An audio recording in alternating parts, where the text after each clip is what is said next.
Welcome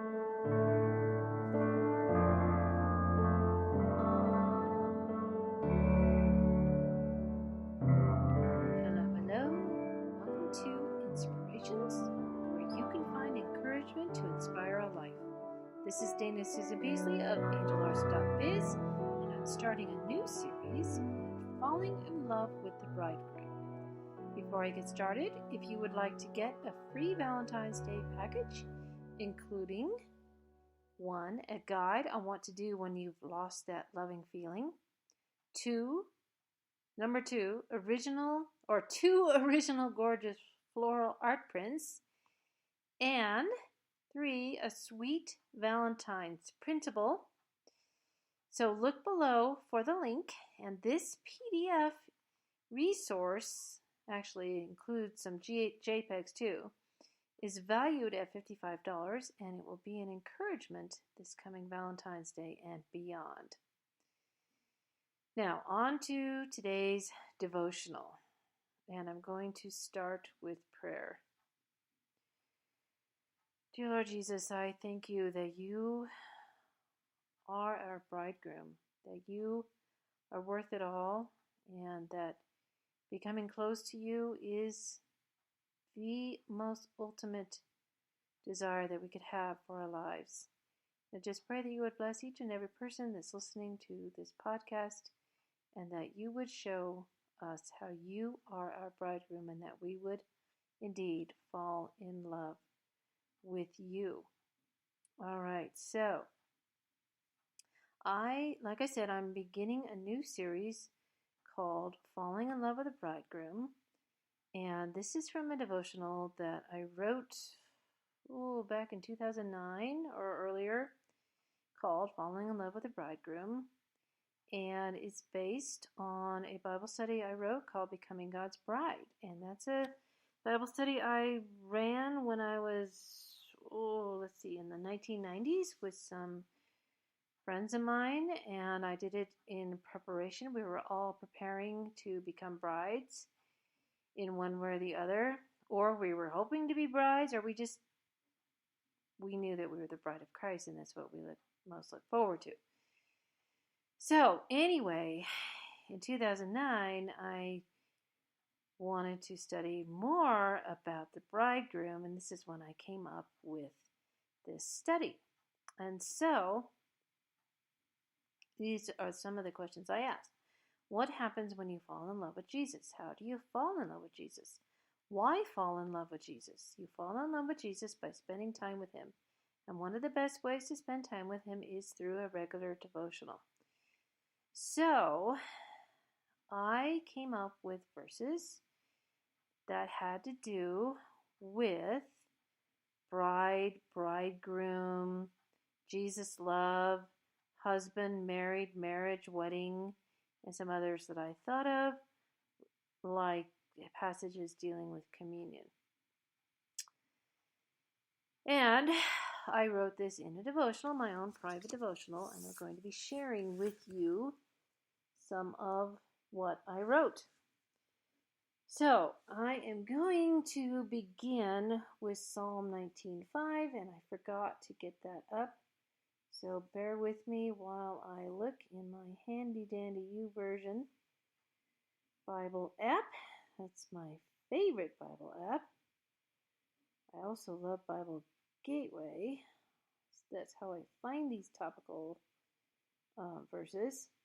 All right, Psalm 19:5. I'm going to actually read most of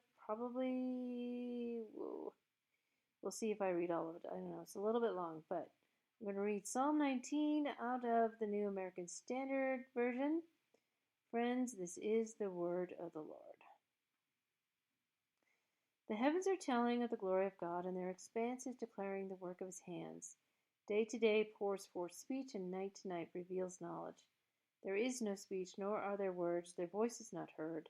Their line has gone out through all the earth, and their utterances to the end of the world. In them he has placed a tent for the sun, which is as a bridegroom coming out of his chamber. It rejoices as a strong man to run its course. Its rising is from one end of the heavens, and its circuit to the other end of them, or other end of them, and there is nothing hidden from its heat. The law of the Lord is perfect, restoring the soul. The testimony of the Lord is sure, making wise the simple. The precepts of the Lord are right, rejoicing the heart. The commandment of the Lord is pure, enlightening the eyes. The fear of the Lord is clean, enduring forever. The judgments of the Lord are true, they are righteous altogether. They are more desirable than gold, yes, than much fine gold, sweeter also than honey and the drippings of the honeycomb. Moreover, by them your servant is warned. In keeping them there is great reward. Who can discern his errors? Acquit me of hidden faults.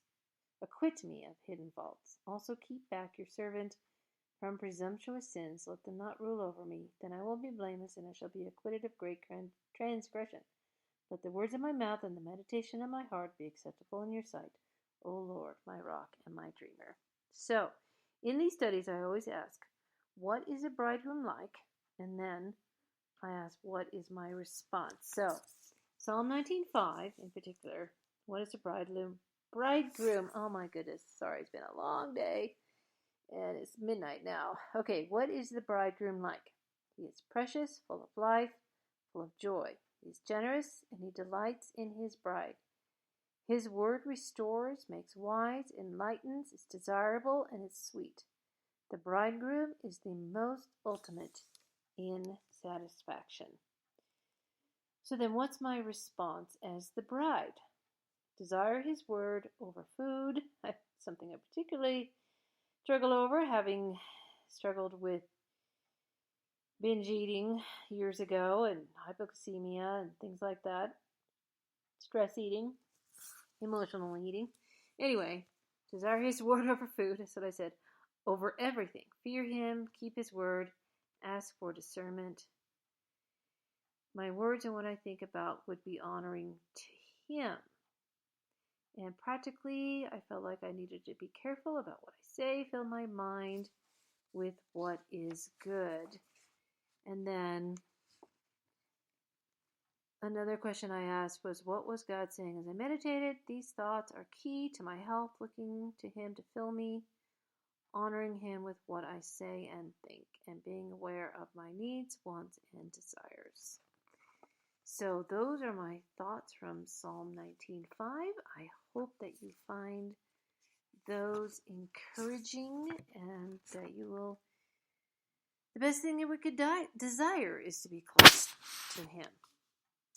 All right, so that is the end of the devotional. That's all for the day. Tomorrow I will continue my series on falling in love with the bridegroom.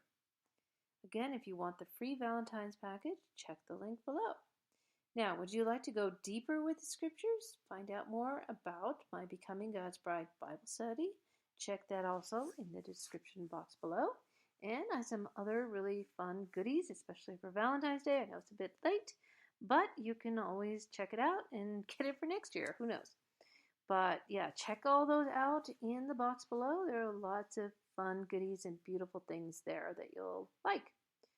Okay, so with that, I'm going to leave you with my favorite blessing. The Lord bless you and keep you. The Lord make his face to shine upon you and be gracious to you. The Lord lift up his countenance upon you and give you peace. This is Dana Susan Beasley of angelarts.biz. Together, may we reach new heights in our lives and beyond.